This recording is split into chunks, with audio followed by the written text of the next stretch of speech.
All right, well, hello. Today I want to go through some of the pathways for the VOR system. So what we're going to do is we're going to look at the excitatory and inhibitory pathways for the VOR system that allow our eyes to compensate for our head movement. So let me go ahead and share my screen with you. Allow you to see this other screen over here.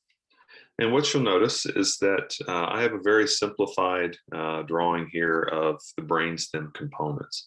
So obviously our brainstem is not laid out exactly like this, but this is just a good layout for you to understand what's going on. So here, of course, we have right eye, we have left eye, and the 6 EOMs that surround each eye. Here at the level of the midbrain, we have the oculomotor and the trochlear nucleus. We have the MLF that connects all the structures within the brainstem. And then we have a little bit of a non-anatomically correct portion down here at the bottom because the abducens nucleus here for cranial nerve 6 is located at the pons, and the vestibular nucleus here is located at the layer of the medulla. So obviously not perfect, but hopefully this diagram will allow you to understand what's going on with the different pathways. So let's start off with one of the most simple movements, or the most simple VOR pathways, and that's going to be the horizontal movement. So when we move our head left to right, this is known as a yaw, and if we yaw our head to the left, then our eyes are going to move to the right. It's important to note which semicircular canal is being stimulated in these instances. Fortunately, it's pretty easy to remember. If your head is yawing to the left, your left semicircular canal is being stimulated. If your head is yawing to the right, your right horizontal semicircular canal is being stimulated. So fortunately, that's pretty straightforward.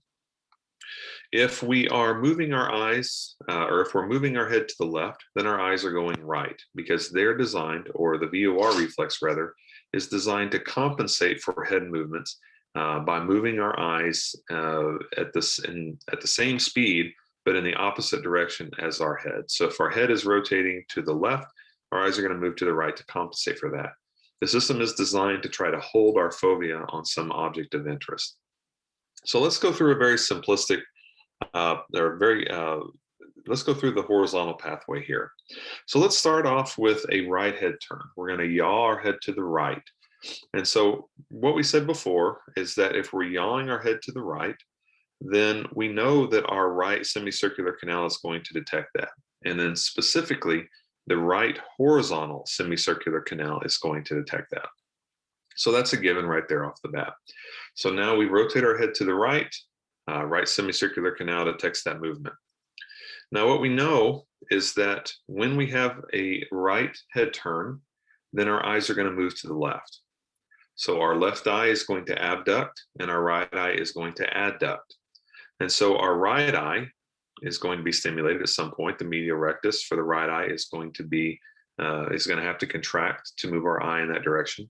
And our left eye, the lateral rectus, is going to have to contract to move our eyes in that direction. So we sort of have where do we start here and where do we end? Next thing we need to know is, how did the signals get there? So everything that we've learned about how the EOMs are hooked up to their respective cranial nerve nuclei is still the same. There's no differences here. So we know that if our eyes are moving to the left, our head is rotating to the right, so eyes are moving to the left. We know that the left abducens nucleus is responsible for controlling gaze towards its side. So the abducens nucleus here, located at the level of the pons, contains two different types of neurons, or rather signals synapse with two different types of neurons in the cranial nerve 6 or the abducens nuclei. So we know that one of those is called a motoneuron, and this signal is going to travel from its own cranial nerve nucleus to its own lateral rectus, so ipsilateral lateral rectus. So the left abducens is going to travel up to its own ipsilateral lateral rectus. But how are we going to get to the medial rectus? Well, you know that these signals are going to decussate across the brainstem, and then they're going to get to the MLF on the opposite side, and they're going to rise up to the level of cranial nerve 3 here, or to the oculomotor nucleus. So once we get to the level of the oculomotor nucleus here, this signal from this abducens is going to synapse, specifically in the medial rectus subnucleus.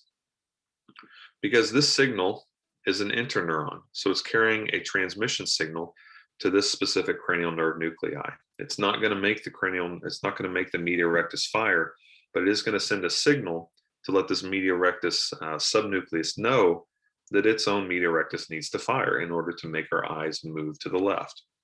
So now the signal is going to travel from the medial rectus subnucleus on up to its own medial rectus, and it's going to innervate that muscle, and it's going to make it contract. So look at what we have here. We know what muscles are required for making our eyes move to the left when our head yaws to the right. We know which semicircular canal is detecting that information. Now we just need to figure out how did the abducens nucleus get this information. So the way that it happened was the horizontal canal of the right eye, or the right side, detected the head moving to the right, and so it's going to send out an excitatory signal to its own vestibular nucleus. And specifically, the area that it's going to innervate is the medial vestibular nucleus. Medial vestibular nucleus is going to be innervated here. Now this signal is going to, or this neuron is going to synapse in the vestibular nucleus here. The second neuron is then going to decussate across the midline and come over to the contralateral sides abducens nucleus.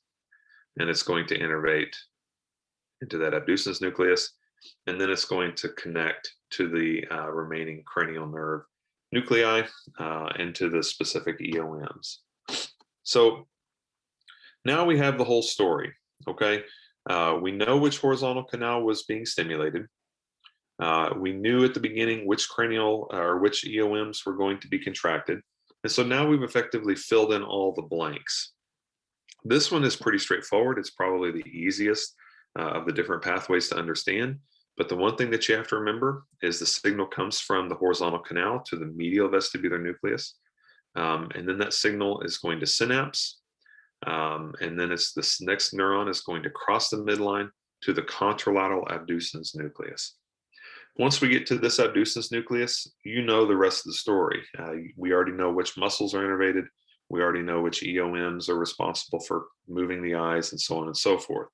We already know which cranial nerves control those muscles. So you know the rest of the story here.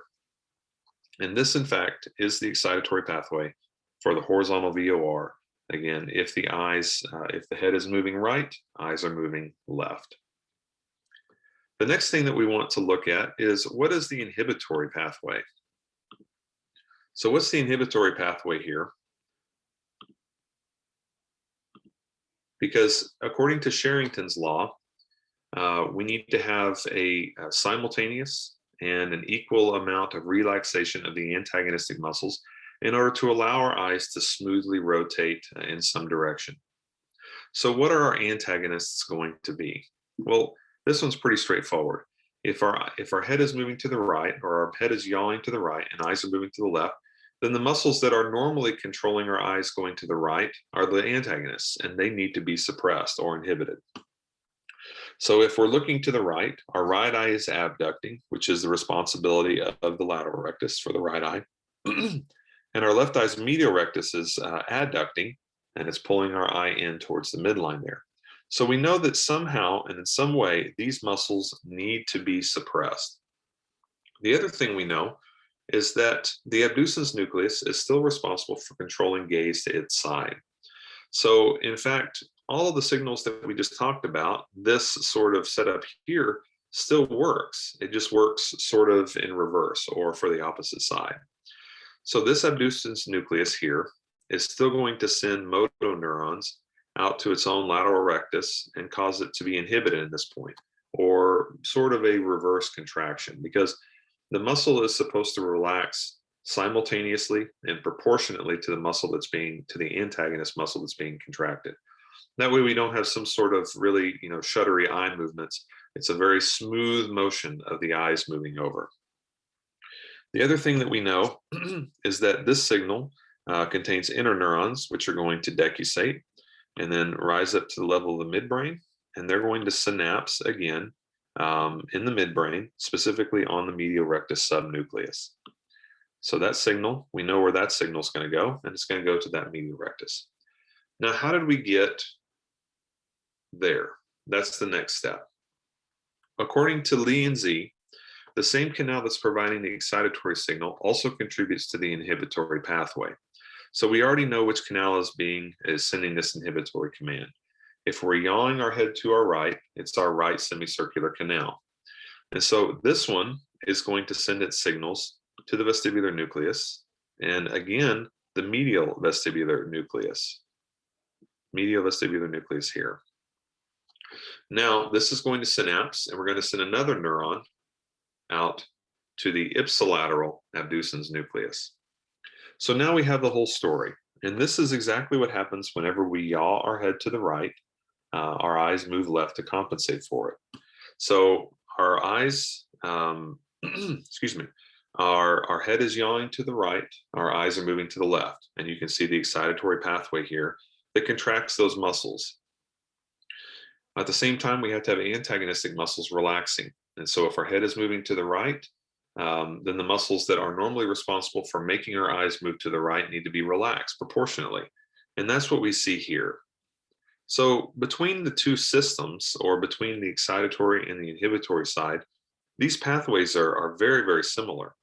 They go to the same portion of the vestibular nucleus, and then they innervate abducens nucleus as well. The only difference is which abducens nucleus is innervated by which portion of the system. The excitatory portion decussates and innervates the contralateral abducens nucleus, and then the inhibitory portion does not decussate. It stays on the same side, and it is going to innervate the ipsilateral abducens nucleus. But other than that, the pathways are the same. They're pretty much mirror images of each other once we get to the abducens nucleus on both sides. So I hope this was helpful. This was again for a right head turn or a right yaw movement. Be sure to check out the other videos for left head turn, and then for a chin up and a chin down position. So please let me know if you have any questions, and otherwise I will see you back at the next video.